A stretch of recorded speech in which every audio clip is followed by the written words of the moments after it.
لوگوں کو دباؤ میں لا کر کیا ہم سسٹم کو چلا سکتے ہیں؟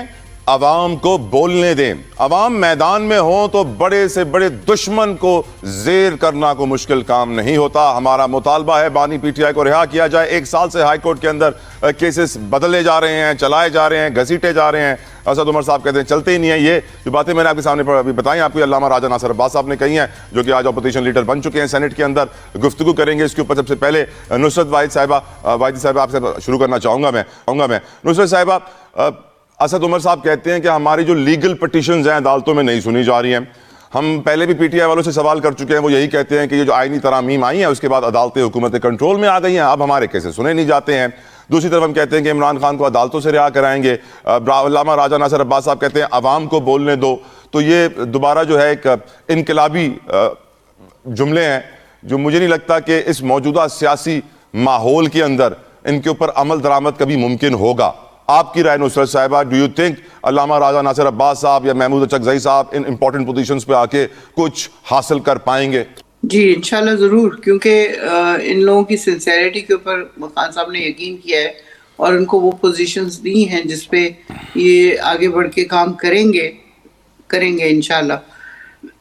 لیکن یہ جو فیشزم ہے, جو فسطائیت کا ذکر کیا جاتا ہے ان کی طرف سے, آج بھی انہوں نے ذوالفقار علی بھٹو کی مثال دی, بتایا کہ تاریخ گواہ ہے کہ ان کے خلاف کس طرح فیصلہ آیا تھا, اور وہ بھی یہ کہنا چاہتے ہیں کہ ان کے لیڈر کو رہا کیا جائے. ڈو یو تھنک کہ عمران خان کی رہائی میں یہ دو انڈیویجولز کچھ ڈیفرنس لا پائیں گے؟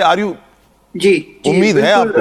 جی امید ہے کہ یہ دونوں کچھ نہ کچھ ڈیفرنس لا پائیں گے, اس لیے کہ جن کو لے کے آئے تھے پہلے, دیکھیں جو سچویشن ہے ہماری وہ نارمل سچویشن نہیں ہے. ہمارا لیڈر اندر پڑا ہے, اندھیرے پہ پڑا ہے, اس کا کوئی کمیونیکیشن نہیں ہے, کسی کے ساتھ کوئی بات نہیں ہو پاتی کہ وہ اپنی چیز کنوے کر سکے. اور اس صورت میں جو لیڈرز یہاں پہ تھے جن کو چنا گیا تھا وہ لوگ سیاستدان نہیں ہیں, جو سب سے امپورٹنٹ چیز ہے. اس میں چاہے اسد عمر کو ہی لے لیں, 13 کے بعد آئے, اور باقی جو اس وقت کے چیئرمین جن کو بنایا ہے ٹیمپرری, اور باقی لوگ جتنے تھے وہ ان میں سے ہارڈلی سیاستدان ہیں. وہ یا تو وکیل ہیں یا کہیں اور سے کسی اور نے ریکمینڈ کر دیا, کیونکہ خان صاحب خود تو لسٹ نہیں بنا سکتے تھے. وہ جس جگہ پہ بیٹھے تھے وہاں تو ان کے پاس شروع سے نہ پیپر جا سکتا ہے نہ قلم جا سکتا ہے. لوگوں نے کہا, انہوں نے کہا ٹھیک ہے, اعتماد کیا ساروں کے اوپر, اور اس طرح لسٹ بن گئی, لوگ آ گئے. اب جب آ گئے تو ان کو اتنے بڑے بڑے عہدے مل گئے اور اتنا پیسہ مل گیا, اتنی پوزیشن مل گئی, اور اس کے ساتھ ساتھ وہ بہت ساری کمیٹیوں کے چیئرمین بھی بن گئے, نہیں بھی بنے تو کمیٹیوں میں موجود ہیں. فلو آف انکم بہت زیادہ ہو گیا, اور پھر انسیکیورٹیز بڑھتی گئیں.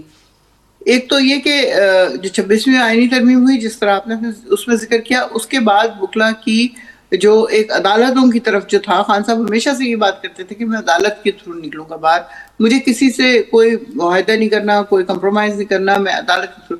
لیکن اس سچویشن کے بعد عدالتوں کے اوپر بھی کوئی کیا ریلائی کرے گا؟ مجھے بتائیے کہ ہمارے لیڈرز کا عمران خان کو چاہیے وہ ڈونلڈ ٹرمپ سے کہے کہ امریکی عدالتوں میں کیس چلائے ان کا, پھر وہ شاید رہا ہونے کے چانسز بڑھ جائیں. امریکی عدالتوں میں ڈونلڈ ٹرمپ صاحب نے کیا کر دیا, ٹرانسفر کرا لیں کیسز امریکن عدالتیں کر لیں گی. آپ کو پتہ ہی ہے کیا ٹرمپ نے ڈرامہ کھیلا ہے. خیر بہرحال یہ والی سچویشن جو ہے نا. Right madam. سینیٹر صاحب آپ ماشاءاللہ سے سینئر ہیں, آپ نے پاکستان کے اس بدلتے سیاسی ماحول پہ ہمیشہ گہری نظر رکھی ہے.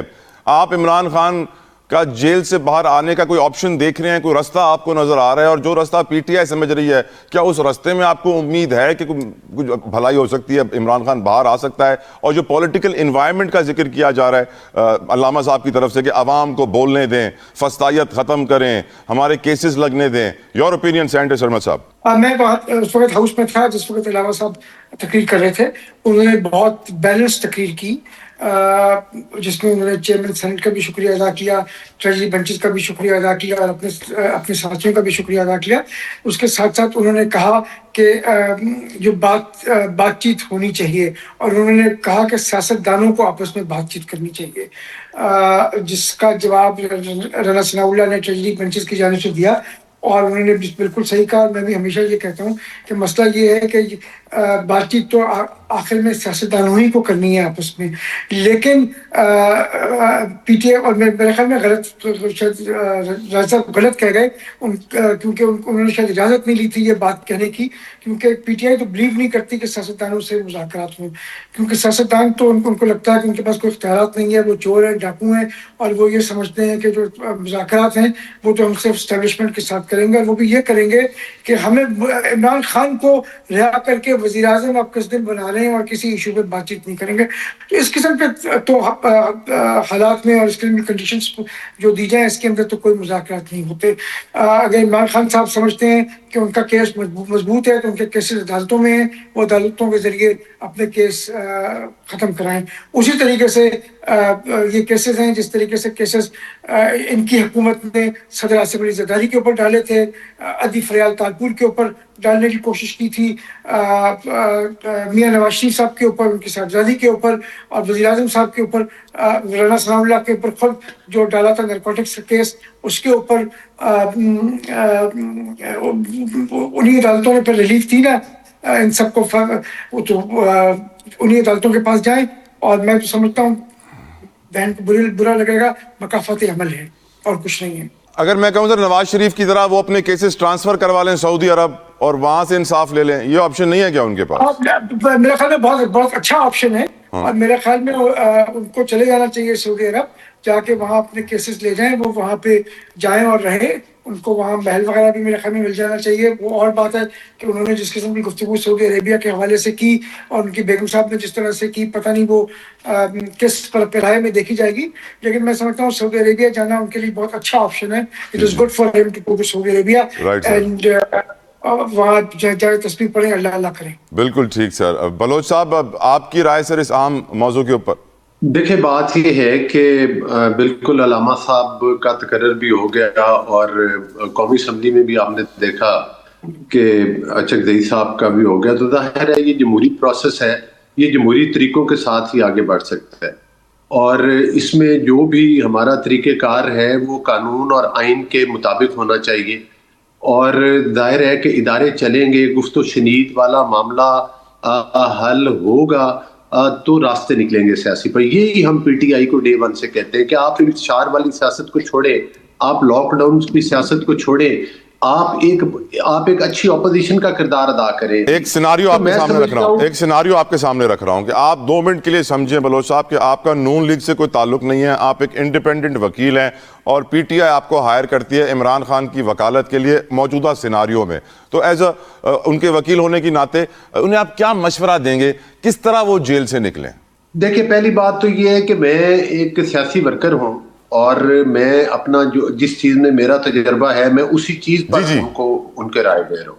پہلی بات تو یہ ہے, مجھے آپ یہ بتائیں, ایک بات کہی جاتی ہے جی کہ ہمارے عدالتوں میں کیسز نہیں لگ رہے. یہ عدالتیں ہی تھے جہاں سے آپ کو گڈ ٹو سی یو بھی کہا جاتا تھا, یہ عدالتیں ہی تھے جہاں سے آپ کے مخالفین کو سزائیں ہوتی تھیں, یہ عدالتیں ہی تھیں جہاں سے آپ کے مخالفین کو سیسیلین مافیا کہا جاتا تھا. مخالفین نے واپس آ کے ان عدالتوں کو عمران خان کے سامنے کر دیا, اب ان کے ساتھ وہی ہو رہا ہے. اب آگے بتائیں. میری گزارش سنیں, نہیں میرے الفاظ میرے منہ سے نکال کے تو نہ بیان کریں نا, چاہے تھوڑے وقت کے لیے سنیں لیکن میری گزارش سنیں. آپ نے ایک سوال کیا ہے, پہلی بات تو یہ ہے کہ ان کو نون لیگ نے, پیپلز پارٹی نے یا کسی بھی پولیٹیکل پارٹی نے مشورہ تو نہیں دیا تھا کہ 9 مئی کے واقعات کرے. اور اس کے بعد ظاہر ہے ان کے معاملات عدالتوں میں ہیں. یہ کہنا کہ ان کی عدالتوں میں سنوائی نہیں ہوتی یا سنی نہیں جاتی, بالکل سنی جاتی ہیں. ان کی مختلف کیسوں میں بریت بھی ہوئی ہے, ان کی ضمانتیں بھی مختلف کیسز کے اندر ہوئی ہے. لیکن اگر آج بھی بانی پی ٹی آئی جیل کے اندر بیٹھ کر ہر جانے والے کو یہ کہیں کہ آپ سوشل میڈیا پر جو ہے فوج کے خلاف اور شہداء کے خلاف ٹرولنگ کریں اور یہ کہیں کہ ملک کے اندر انتشار پھیلائیں, تو پھر سیاسی راستے کیسے بنیں گے؟ بالکل.